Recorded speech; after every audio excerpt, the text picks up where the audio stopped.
Usapang camping tent tayo. Ito yung large capacity, 4 to 6 persons, pwedeng-pwede dyan sa loob, kayang-kaya, maganda yung design niya.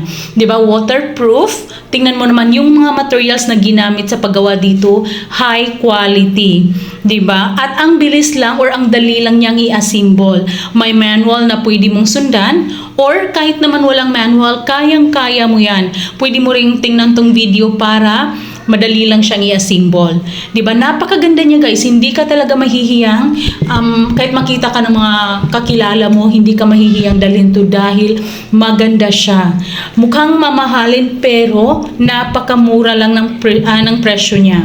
Kaya ano pang hinihintay mo? I-click mo na yung yellow basket para maka-order ka na. Ang bilis lang din ng kanilang shipment. Di ba? Pwedeng ganyan yung final na pang-close mo. Or pwedeng yung net lang para mas malamig, para makapasok pa rin yung hangin, 'di ba?